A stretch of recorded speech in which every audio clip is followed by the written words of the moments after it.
Hey, folks, it's Lindsay with another episode of Leverage Your Podcast Show. And sometimes I talk about hosting, sometimes I talk about guesting. And today I get to talk about guesting, which is my favorite topic secretly. And I have with me Spencer Carpenter with Outlier Audio. They're a full service production company for podcasting, but you also do podcast guesting, getting people on shows as well. So you're totally on both sides of the mic. And I can't start the conversation here, Spencer, without hearing your background story because I think it is super interesting and super cool. So let's start there.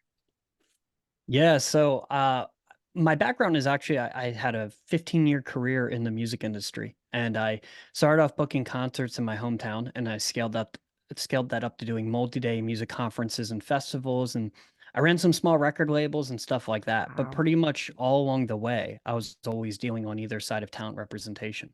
And in 2017, when I found podcasts, I was listening to like a lot of real estate investing podcast, and I would I just assumed that these people giving away all this amazing information were, the level of Mark Cuban, Richard Branson. I thought they were celebrity entrepreneurs. And when I'd look them up on Instagram, I saw they had 500 Instagram Mhm. followers and that they really, for lack of a better term, they were Joe Schmo investor that was just really good at what they did. And so I that was my first exposure to them. Like, okay, so this is a medium where you can hear from everyday people. And then when COVID shut down the industry, well, so March 9th, 2020, COVID actually, my boss passed away from COVID. And then Aw, 3 days later, it shut down the whole industry. And so for me, it wasn't just like, when does music come back? Like it was for a lot of my yeah. peers. It was, do I even have a job? And Ooh, so I decided I'd shift gears because not only were artists stuck at home, but there were a lot of professionals and entrepreneurs that were stuck at home. They couldn't go to conferences or expos or do their speaking engagements. And going back to their mostly being, Joe Schmo investor, I was like, there's probably not services that are catered towards them as talent. And so I can fill in that gap. If they don't have the time or the resources or the know-how to focus on getting on podcasts while they're busy trying to build their business at home, which they're not used to doing, I can fill that need. So that's kind of how I fell into it. yeah. I love that. I hear sometimes of people like in the radio background or speaker. And so to be, I mean, the fact that you were like booking people at like a young age is like so cool to me. And now to be able to fall into podcasting and still do what you love. I mean, Mhm. what a gift. That's so great. Yeah, my skill set lies in supporting talented individuals. And so now I just get to support a different type of talent, entrepreneurs and business professionals and thought leaders. Yeah, absolutely. Now, what caught my attention when I met you online was how you position podcast guesting as the ability to, I guess, attract your ideal client, whatever, in a no pitch kind of scenario. Can Mhm. you kind of touch upon that and what your philosophy is on that? Yeah, so I'm someone that doesn't really enjoy being pitched. I'm not Who talking about does? like what I'm not talking about what I do with like a pitching for podcasts. I mean, I don't like sales calls. I Hmm. could sign up for a sales call and I'm always going to have my guard up. Even if it's something I want, I'm still going to have my guard up. And what I liked about podcast was I could spend 45 minutes to an hour getting to know someone before I ever reached out. I could hear their backstory, their motivations, their skill sets, their wins, their losses, whether or not I vibed with their personality. Yeah, you can get Hmm. a sense of their whether or not they're funny, whether or not they're dry, all of these things. And it's not in a pitching scenario. They're not on a sales call. They're in a one-on-one conversation with a host. And so that was something that really stuck out to me as being important as someone that doesn't want to feel like I'm being sold. And so, especially with I mean, a lot of my clients come to podcasts and they're not expecting to be able to just go on and have an infomercial. But that Totally. is one thing I really, nail home with them is you're there to give info. You're there to teach. And if at the end of it, the person wants to reach out to you, they can. But you're there to just, kind of like I guess the concept really resonated with me when I first learned of Gary V, the jab, jab, jab, right hook. That's what podcasts are. It's give away as much as you can Yeah. for 25 or 35 or 45 minutes. And then at the end, I mean, it's not even the right hook that he really talks about, but it's, if you want to reach out and learn more, you can. And I Yeah. really like that no pressure conversation that was happening on podcast. That is so true. And you touched upon a piece of it that I feel like some people forget about, and that's the teaching part, is that it's not about you getting authority, you getting, the limelight. It's about you giving quality content to the listener. Mm-hmm. And I think that's a really key piece. Yeah, I mean, especially when I started out, I kind of had to take who I could get, and I worked with a lot of financial planners and wealth Hmm. advisors who legally all do the exact same thing. Yeah. And in my opinion, it's not even that specialized. What they do is a very not everyone is this way, but some people they're just buying S&P 500 or Apple stock or Amazon or whatever, and it's not even like they don't even have they don't even have an investing thesis other than don't lose money for my clients. And so I really like that I had to push those people to come up with what they do that's unique or interesting Ooh. and force them to, if they didn't already have it, say like, you're not on that podcast to just say, I'm a financial planner. I can take your money and get you 4% a year, 6% a year. You have to differentiate yourself and go on there and teach them something that they can put into action. Maybe they're better off coming to you to implement, but like earn your value here, you know? Ooh, that's a powerful statement. So that's it just ties back to all of it. Yeah. Did you do that for in the music industry? Like, do you have to pitch, if you will, a certain way, or are there similarities? Just out of curiosity. Some yes and no. I mean, I definitely say that one thing, one to me, I don't know if this comes through in my pitches or not, but when I got to a certain level in tour booking, I Mhm. would I'd send a promoter. I'd say, here's when they're available. We'd love for them to come play your venue. Here's I mean, at the time it was just Facebook links. Just here's the link Yeah. to their Facebook because it had everything. I didn't do a whole bio for every band. Like, Right. how many times can you describe a band? You have to listen to them. Yeah, yeah, absolutely. You can't just compare them all the time. And it was wasted words. And I got to a certain point where I was like, you either don't know them or you do. And I'm hoping that you do. So here's the link. So let me know if you're interested.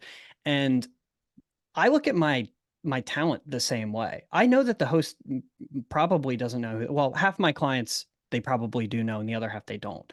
But I go at it as we're peers.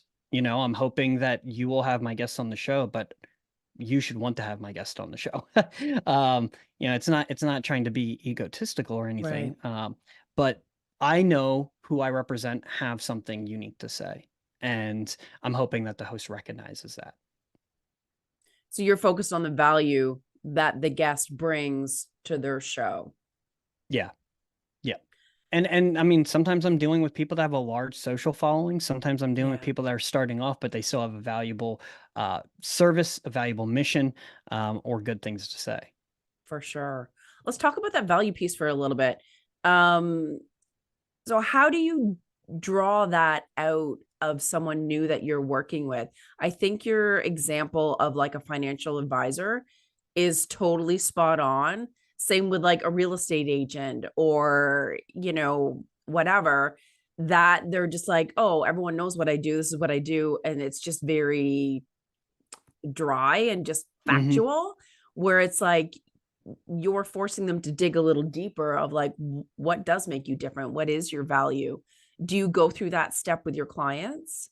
Yeah, all the time. The first time I heard someone say they were a fiduciary and they had a responsibility to act in the best interest of their client, I was like, oh, that's super impressive.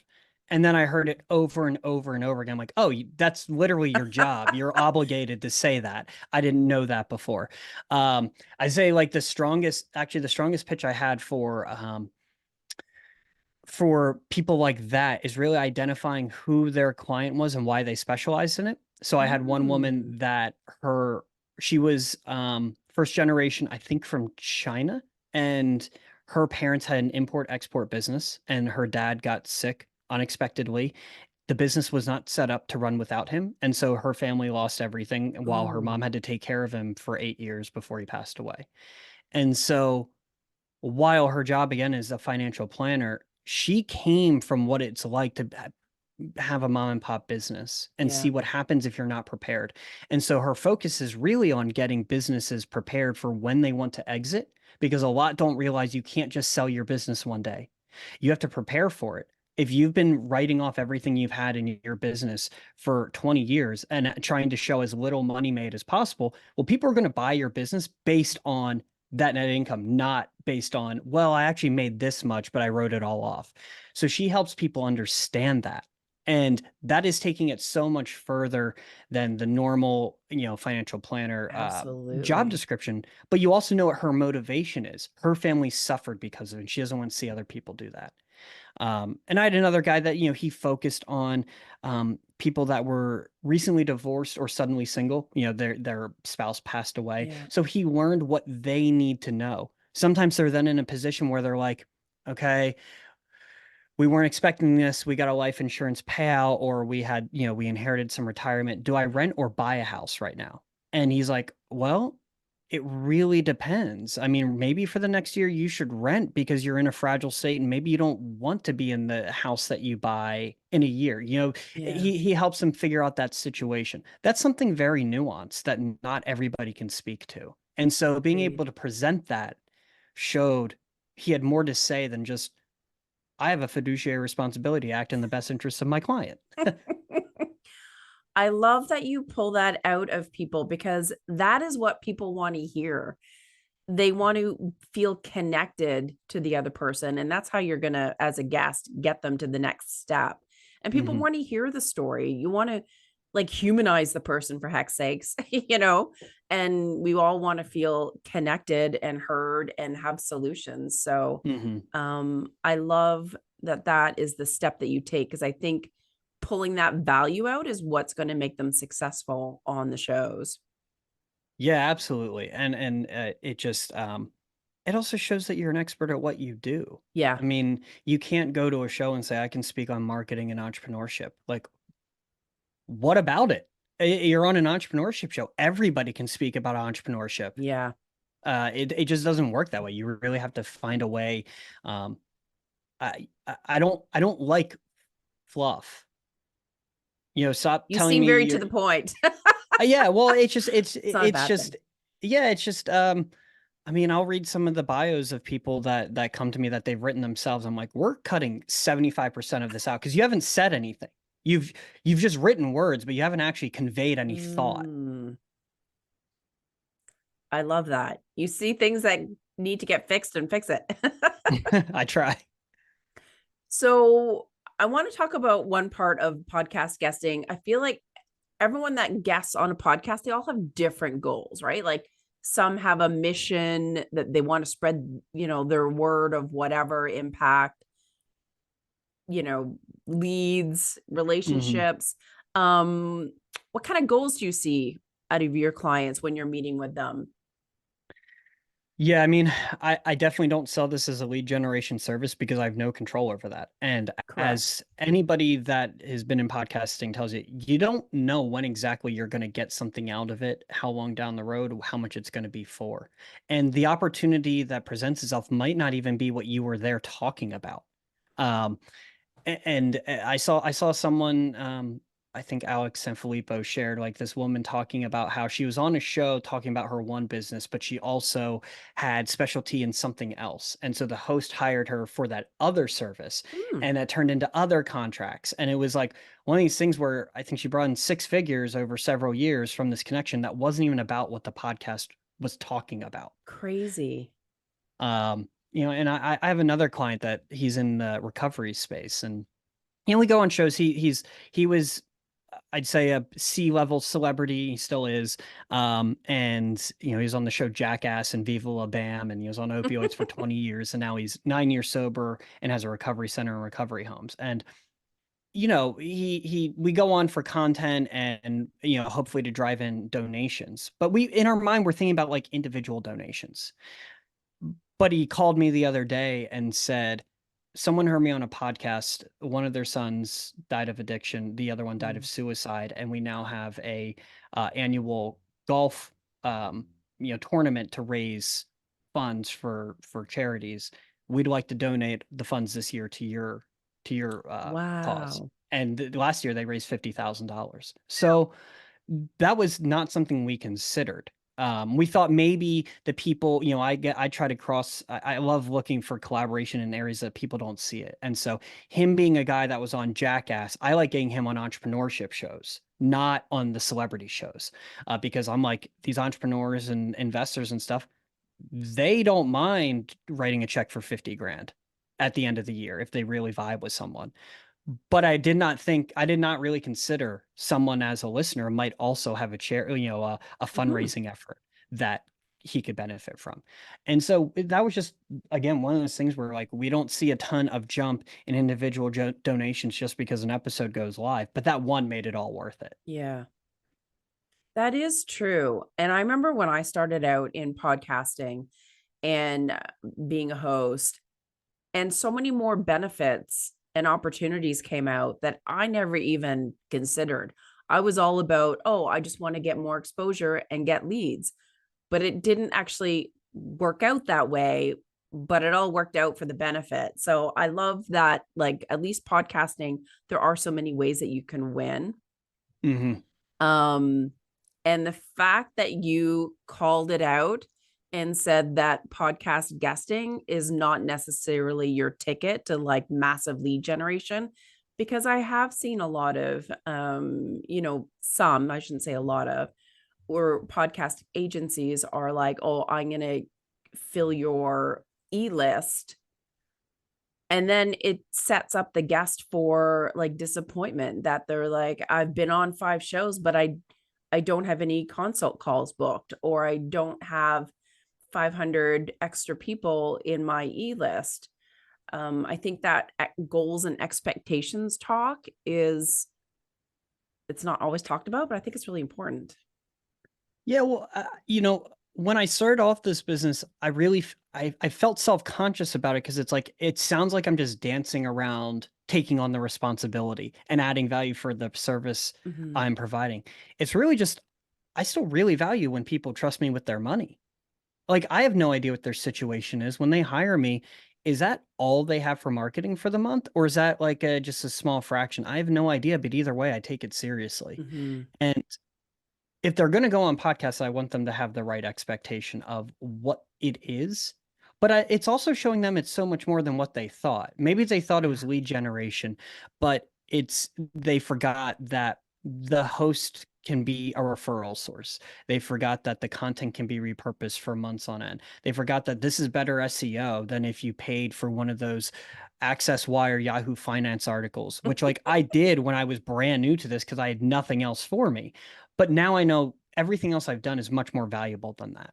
And then filling up the Google results with like a 300 of the exact same article. Mm-hmm. A 5 podcast campaign is 5 unique YouTube videos, links on Apple websites, that stuff. I mean, just doing a handful or, say 10 podcasts, your Google results can be completely changed from what it was, which was just your LinkedIn where you wrote great things about yourself.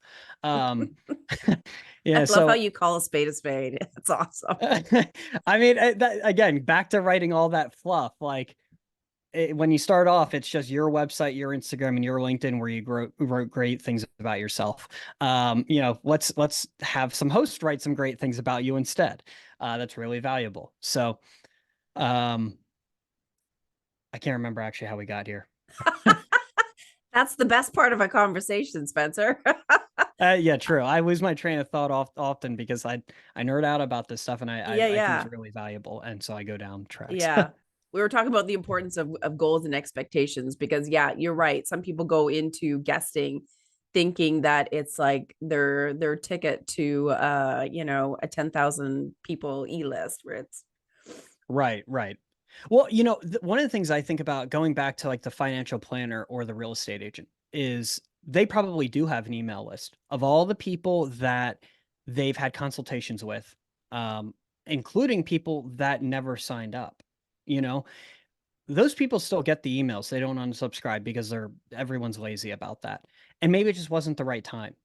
But let's say you do one podcast a month for a year, and your email list is monthly. That person is now seeing that you've been invited onto shows every single month. The first time they're like, oh, that's kind of cool. You know, maybe they thought that you were beginner or you just weren't up to the task yet. Now they see that you're getting invited onto these shows every single month, and they're not like the local Chicago, show, whatever. I don't know. They see that it's national, Mhm. and that it's more than just this local community thing. Um, I think that a lot of people could benefit, especially in those things where it's hard to differentiate yourself. Just utilizing it in your email list to show people that maybe didn't sign up with you that you're growing and that they should now's a good time for them to get on board. I think that's one Agreed. scenario. I mean, it's very specific, but that's another one where like you're using the content, but not to post on Instagram. It's really to drive that spark with people that didn't convert already, that were Yeah, maybe on the fence. great point. And it's a great way of connecting with people and showing that human side of you, that you don't get out of text or an email or whatever that may be. Hmm. What do you find is one of the or a few mistakes that podcast guests do?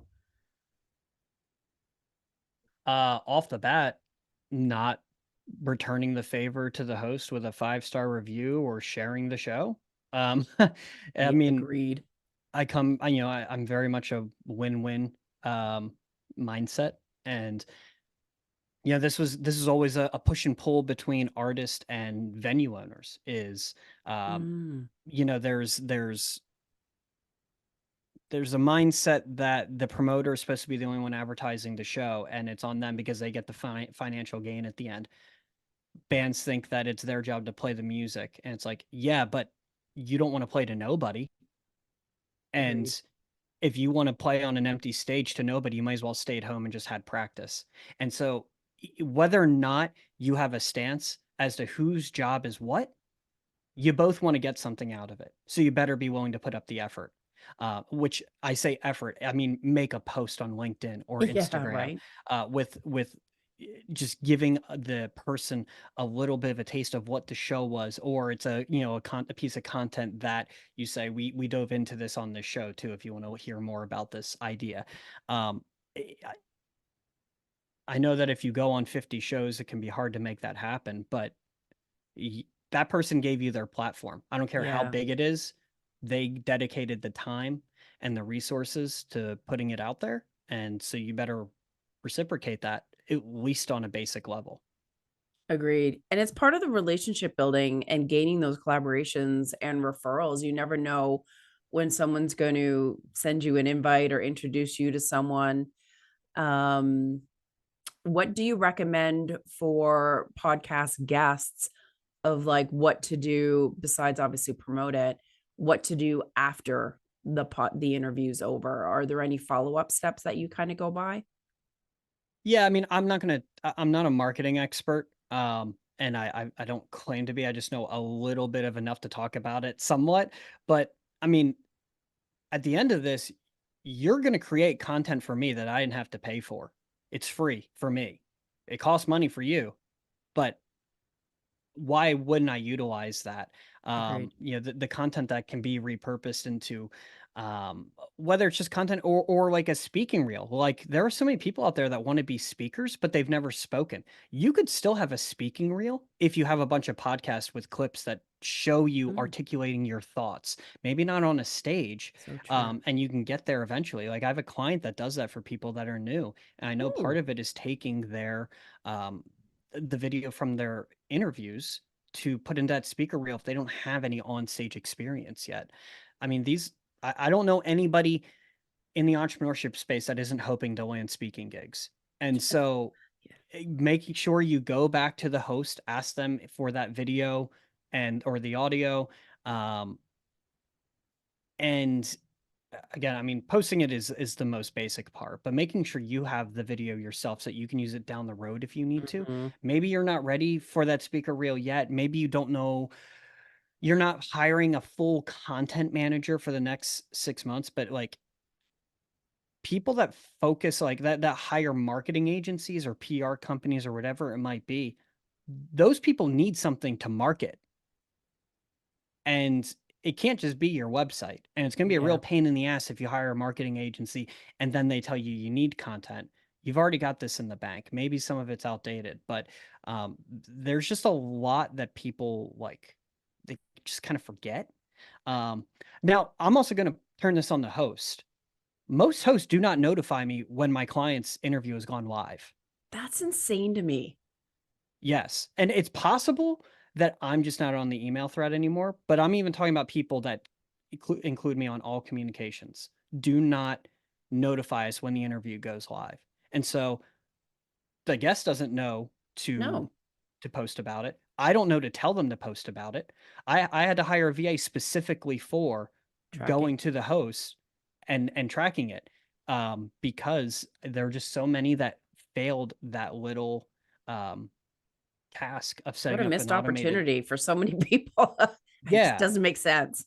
exactly. And to take it a step further, if a host is doing that and they're not getting responses or they're not seeing the person share, set up 2 follow-up emails. I haven't, of the people that did Mhm. send me that, no one has followed up and said, "Hey, did you guys get a chance to post about this yet?" Not one. And Wow. I want them to. Again, I want the Yeah, win-win. I want everyone to benefit from it. I want their show to get bigger so it's more beneficial to my client down the road. absolutely. Agreed. I could go on. Love it. So, someone that is thinking about guesting on podcasts to use that platform to get more sales, leads, relationships, whatever, is there anything that they need to do to prepare? Or, like, how do you know when you're ready? Do you know what I mean? Sure. Um, First thing I recommend everybody do is just go make a Podmatch profile because Mm, they're going to walk you through how to set up your. I mean, think of the Podmatch profile as like your litmus test. When it gets to the part where it asks you questions or topics, that's where you're going to be pushed to like, what do I have to say? What totally. can I can contribute? And if you get to that part and you're blank, think on it a little bit. If you get paid to do anything, you have some sort of insight that other people don't have. You just have to figure out what it is. And um, so I think that's like the great part. Like it's low hanging fruit that you already know those hosts are looking for guests, and it helps match those people together.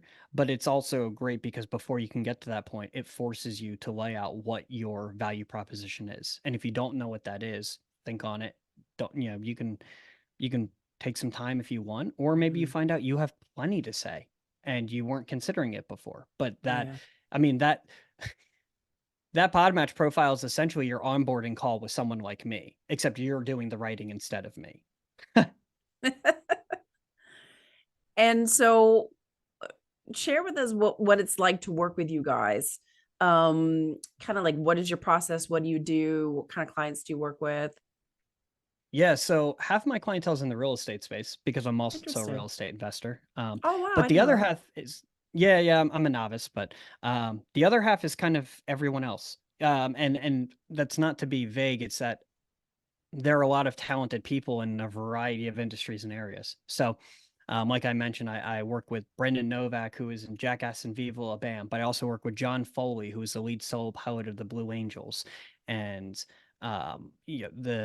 I think I mentioned to you before the call, I'm working with James Wilkes, who is a UFC fighter and the executive producer of the Netflix documentary um, Game Changers. And so a lot of people come to me. I mean, whether they're starting out or they're more established, Mhm. I have more personalized outreach. While I recommend Podmatch for people getting started and as a way to do this themselves, that's not really what I use as much. I use Totally. it to find some stuff, but most of my outreach is direct to producers or the show host that I've identified as shows that are obviously a good fit for the client. Um, And depending on the client, it's mid-level shows. Other people are top 10 podcasts. It really just depends on where they're at in their career and what value they're providing, but also the lens in which they're providing it. So um, I hate to be vague, but it is always custom depending on the Yeah. person. And there's so many different niches out there, expertise, missions, messages. It's like, yeah, you can't necessarily pinpoint one, and everyone's got a different message, a different goal. There's so many different nuances for sure. And obviously topics. I mean, I had Yeah, some people that came to me, they were course creators. They were really good at it. They knew what they were doing, very successful. And they're like, we really want to be on iced coffee hour. And I'm like, well, it's a big show. And yeah, I just don't know if they need someone to come on and talk about course creation. They right. might, but I can't tell you for sure whether or not that's like an interesting that they think that their listeners are going to be interested in that. So, it's also identifying where's the right spot for Agree. where you're going to be. Yeah, and I think it helps that you're educating them, understanding, who their ideal client is, what their topic is, what their message is, and what their goals are, because it all factors in on Right. what kind of results that you're going to get. And doesn't it start with the expectation and the goal talk? Yes. Yes, Absolutely. absolutely. Yeah, for sure. So great having you on the show. This is a conversation and an angle when it comes to podcast guesting that, I've touched a lot about like logistical things, how to pitch your letter, all those like one sheets or whatever. But um, I really think that this topic is of high value to those that are looking at going into podcast guesting, because this is what's going to help you get results. Right. Absolutely. Yeah. So how can people find you, Spencer? Yeah, so you can go to outlieraudio.com. You can find me on LinkedIn. My Instagram is just my name, Spencer Carpenter. We also have Outlier Audio on Instagram if you want to see some of the shows we've worked with and some Yeah. of our clients. So yeah, we're on all the basic places. Awesome. Perfect. Thank you so much for your time and your expertise. And I, of course, will see you over on LinkedIn again sometimes soon, I'm sure. And thank you, folks, for another great week with the Leverage Your Podcast show. And I'll see you next week. Thanks so much, Spencer. Thanks for having me.